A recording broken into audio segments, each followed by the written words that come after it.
All right, so there's a new sheriff in town, and closing off Women's Month, we celebrate a trailblazer who embodies excellence, leadership, and visionary scholarship. Professor Victoria Collis-Buthelezi, the director of the Johannesburg Institute for Advanced Study, JIAS, and that's at the University of Johannesburg. She's the first woman to lead this prestigious institute and has carved a remarkable path in South Africa's academic and intellectual landscape. And under her leadership, JIAS has blossomed into a hub of thought, creativity, and cultural exchange, championing groundbreaking research, artistic initiatives, global dialogue as well. The Prof herself joins us this morning to chat about the creative works, of course, what else we can look forward under her tenure. So on that note, Prof, good morning, welcome, congrats. Thank you. Good morning, Liesl. It's so great to be here. Look, it's an opportune time. It's Women's Month, and so obviously we're looking at celebrating women. Leadership is so necessary. You've been at the helm of it, and I wonder if you could reflect back on your journey, getting to this point. What inspired you along the way? What does this also mean for you as you take up this reign? Thank you for that question.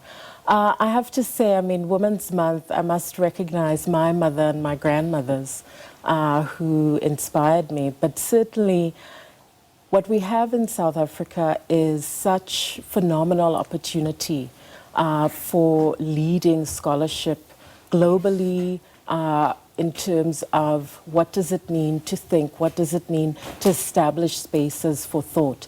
And that is something that has been central to me in taking up this role. Prior to joining JIAS, I was at the Center for the Study of Race, Gender and Class.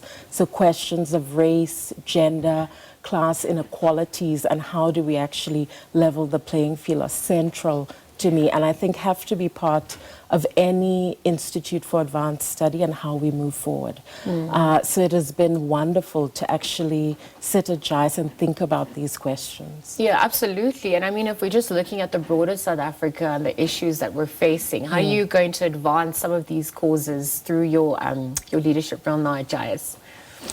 So one of the things that I think some of our viewers may be aware of, we have the Johannesburg Festival of Women Writers that we partner with, and that is founded by Ambassador Barbara Masekela. She continues to lead that, so it has been a privilege to have the JFWW at JIAS. We have coming up starting September 15th, creative writing workshop participants. These are emerging, promising writers will be with us in residence for about 7 weeks. And this is under the leadership of the South African poet and essayist, Makhosazana Xaba.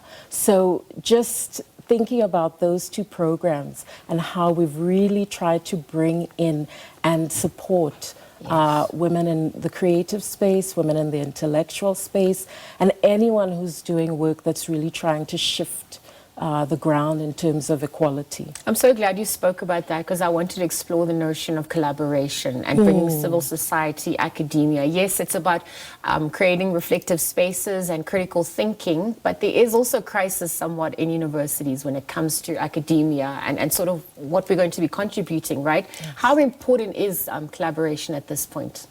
Collaboration is key, and I think that's also a part of how women lead. I think women often, and having sort of feminist, women-centric leadership involves thinking about what it means to be part of a collective and not only, centering the self. So that has been part of it. Certainly, I think what you're raising in terms of the question of crisis, we're facing global crisis in terms of higher education and the research landscape. And to my mind, JIAS, UJ, and South Africa has the opportunity to really lead in this moment and set an example of what does it mean to actually bring people together to think about the problems of our world, climate crisis, racial inequality, technological advancement, and how we bring everyone along. So we have global blackness as a research stream, we have AI and life matters as a research stream, but then also how do we make this space that is for thought and reflection also a space that really is a platform for bringing everyone together into that dialogue. No, absolutely. And thank you for also speaking about the AI readiness. It's important, right, to navigate that 4IR revolution. What remains the biggest challenges for you as a woman in this space, perhaps even just in academia at this point?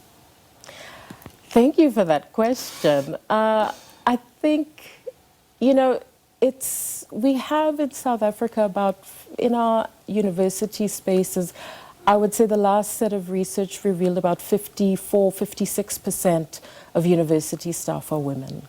But about 27% of senior management are women. 33% of the professoriate is female. Okay. And what that means then is that we have really phenomenal policies in terms of bringing women into university spaces. But we still have some work to do, I think, around how we implement that and how we manifest spaces that are quite supportive and enabling for women. So I've had a lot of support from many quarters, but I've also had to think about and think with colleagues and other stakeholders about what it means for me to come into that position and for many other women to come into that position. There's scholarship that's come out around what's called not the glass ceiling, but the glass cliff.